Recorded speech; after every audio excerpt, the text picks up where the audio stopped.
Assalamualaikum warahmatullahi wabarakatuh. Apa kabar teman-teman semuanya?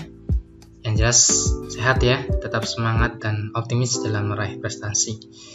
Nah ini berjumpa kembali dengan saya Muhammad Teguh Arifianto di channel Teguh History. Sebelum kita ke pembahasan lebih lengkap, don't forget to subscribe untuk channel Teguh History agar channel ini bisa berkembang dan bermanfaat untuk semuanya ya. Terima kasih. Kita mulai. Let's go. Oke, kita lanjut pembahasan yang pertama. Simak baik-baik dari awal sampai dengan akhir. Di dalam proses pembelajaran, agar proses pembelajaran dapat berjalan dengan efektif, maka guru perlu mempunyai sikap sebagai berikut, kecuali yang A. Mendorong peserta didik untuk membuat keputusan sendiri. Yang B. Memberi balikan dan pengayaan sebagaimana diperlukan. C. Mengusahakan suasana belajar yang menyenangkan. D. Memasukkan unsur yang tidak diperkirakan sebelumnya. E. Menjadi fasilitator dalam proses pembelajaran. Nah, di sini kecuali ya yang ditanyakan terkait dengan proses pembelajaran dengan efektif. Nah, jawaban yang tidak tepat atau di sini pengecualian adalah yang B ya. Nah, memberi balikan dan pengayaan sebagaimana diperlukan. Ini adalah pengecualiannya. Lanjut soal yang kedua. Perhatikan baik-baik. Kriteria atau acuan dan pedoman dasar dalam menentukan pencapaian minimal hasil belajar peserta didik disebut A. Standar kompetensi lulusan (SKL), B. Standar batasan minimum kelulusan, C. Ambang batas minimum lulus, D. Nilai ketuntasan minimal, E. Kriteria ketuntasan minimal atau KKM. Jawaban yang tepat untuk soal yang nomor 2 kaitannya dengan kriteria atau acuan dan pedoman dasar menentukan minimal hasil belajar. Jawabannya adalah yang E, jelas ya, yaitu KKM atau kriteria ketuntasan minimal. Next, kita bahas soal yang ketiga, aspek yang berkaitan dengan perasaan, emosi, sikap, dan derajat penerimaan maupun penolakan terhadap suatu objek peserta didik. Nah, yang A afektif, B kognitif, C psikomotorik, D emotif, yang E sensitif. Jawaban yang tepat yaitu adalah yang A, afektif. Ya, di sini aspek yang kaitannya dengan perasaan, emosi, sikap, derajat dan seterusnya ini masuk aspek afektif. Lanjut soal yang keempat. Kemampuan yang dapat dilakukan atau ditampilkan untuk suatu mata pelajaran maupun kompetensi dalam mata pelajaran tertentu harus dimiliki oleh peserta didik disebut A. Kompetensi dasar, B. Standar kompetensi, C. Indikator, D. Kompetensi lulusan, yang E. Kecakapan hidup. Jawaban yang tepat untuk soal nomor 4 ini adalah yang B ya, standar kompetensi. Ini adalah kemampuan yang harus didapatkan dari peserta didik pada saat mempelajari mata pelajaran. Kita lanjut soal yang ke-5. Nah, ini perhatikan. Berikut ini adalah prinsip-prinsip dalam penyusunan rencana pelaksanaan pembelajaran atau RPP, kecuali ya A. Memperhatikan perbedaan individu, B. Mendorong partisipasi aktif peserta didik, C. Memberikan umpan balik dan tindak lanjut, D. Menerapkan teknologi informasi dan komunikasi, E. Keterkaitan dan keterpaduan isi dan silabus. Jawaban yang 5 nih, yang tepat yang mana? Yang tepat yang dikecualikan ya. Jadi jawabannya adalah yang keterkaitan, keterpaduan isi, dan silabus ini nggak masuk ya di dalam prinsip-prinsip penyusunan RPP. Next, kita bahas soal yang ke-6.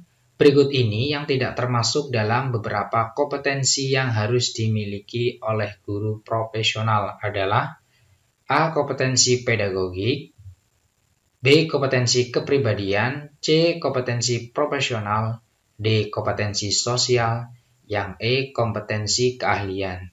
Yang bukan termasuk kompetensi guru profesional, jawabannya adalah yang E ya, kompetensi keahlian. Yang 4 ini adalah yang benar, nah yang salah, yang bukan itu adalah kompetensi keahlian. Lanjut soal yang ke-7. Komponen rencana pelaksanaan pembelajaran atau RPP terdiri atas beberapa hal berikut ini kecuali A. Identitas mata pelajaran, B. Standar kompetensi, C. Kompetensi dasar, D. Kompetensi peserta didik, yang E. Kegiatan pembelajaran. Jawabannya adalah yang D, yaitu kompetensi peserta didik. Nah, ini pengecualian lagi ya, nomor 7. Jadi yang lain ini adalah yang benar. Yang ini adalah yang kurang tepat. Lanjut soal yang ke-8. Berikut ini adalah beberapa inovasi pendidikan yang perlu dicetuskan oleh pemerintah, kecuali A. Cara belajar siswa aktif atau disingkat CBSA, B. Guru pamong, C. Sistem belajar jarak jauh, D. Sekolah mandiri, yang E. Sekolah kecil. Jawabannya adalah yang D ya, sekolah mandiri. Pengecualian lagi. Jadi yang lain itu benar, yang terkait dengan inovasi pendidikan yang pernah dicetuskan pemerintah. Lanjut soal yang ke-9. Undang-undang yang mengatur tentang sistem pendidikan nasional adalah A. Undang-Undang RI nomor 9 tahun 2003, B. Undang-Undang RI nomor 11 tahun 2003, C. Undang-Undang RI nomor 20 tahun 2003, D. Undang-Undang RI nomor 14 tahun 2003, yang E. Undang-Undang RI nomor 25 tahun 2003. Nah, ini kaitannya dengan Undang-Undang Sisdiknas ya, Sistem Pendidikan Nasional. Jawaban yang tepat adalah yang C ya, Undang-Undang RI nomor 20 tahun 2003. Yang diingat nomor 20 tahunnya adalah 2003. Next, kita bahas nomor 10. Peraturan Menteri Pendidikan nomor 20 tahun 2007 mengatur tentang A. Standar penilaian pendidikan, B. Standar proses belajar mengajar, C. Penilaian berbasis kelas, D. Sertifikasi guru, dan yang E. Guru dan dosen. Jawaban yang tepat untuk soal nomor 10 ini adalah standar penilaian pendidikan.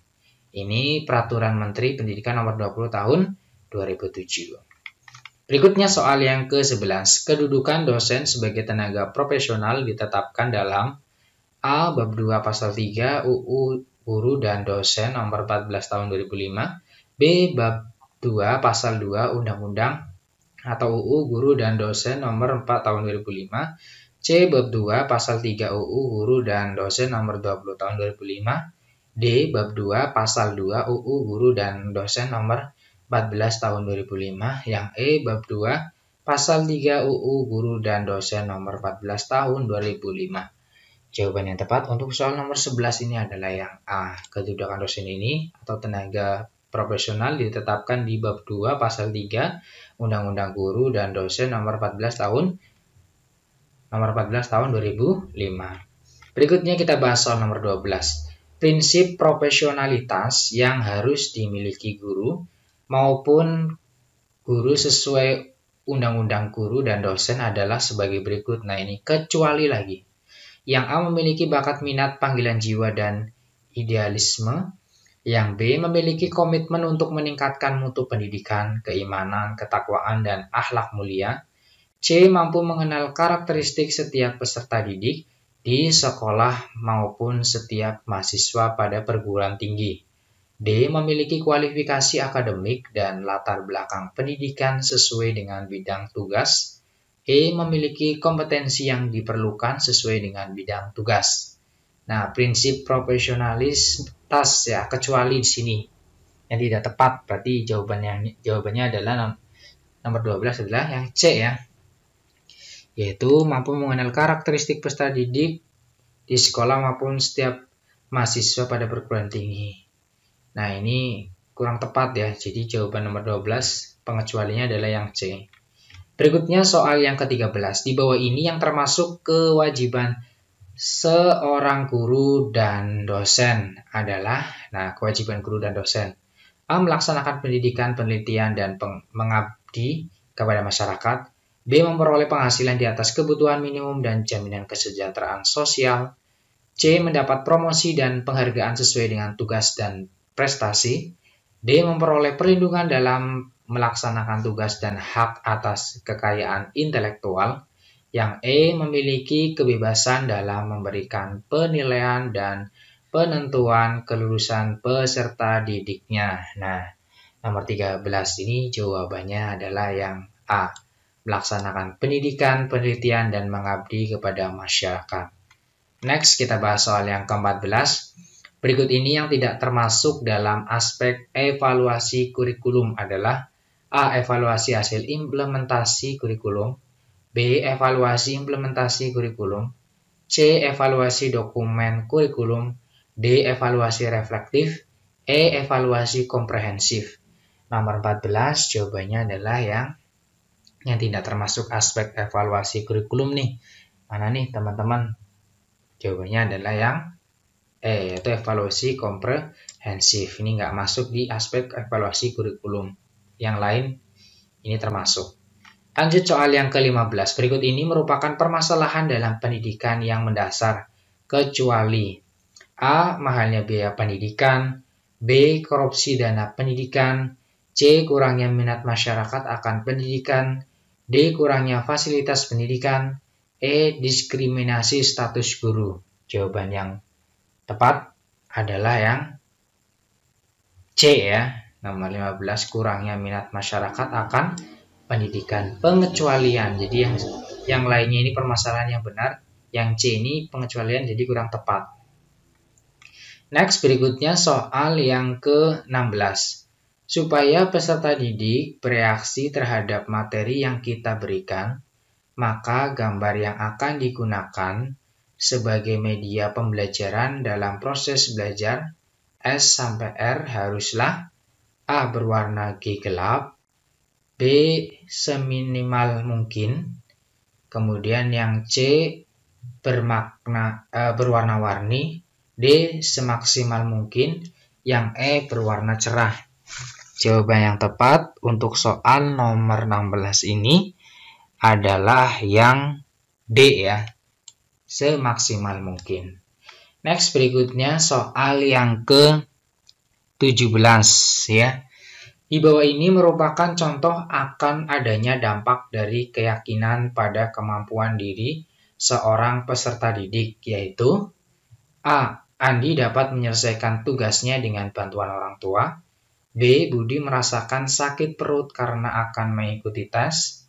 C. Carlos merasakan pusing setelah mengerjakan tugas yang diberikan guru. D. Dendi menangis setelah berantem dengan Agus untuk berebut mengerjakan tugas.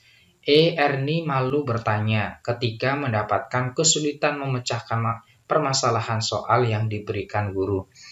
Jawaban yang tepat untuk soal nomor 17 ini adalah yang B ya. Budi merasakan sakit perut karena akan mengikuti tes. Nah, ini contoh adanya dampak dari keyakinan pada kemampuan diri seorang peserta didik. Next, kita bahas soal nomor 18. Di dalam menerapkan strategi pembelajaran berbasis multiple inteligensi ada langkah-langkah yang dapat digunakan antara lain A. Membuat kebijakan baru mengenai strategi pembelajaran. B. Mengkaji kembali apa yang telah dipelajari oleh peserta didik. C. Memberdayakan semua intelijensi yang dimiliki peserta didik.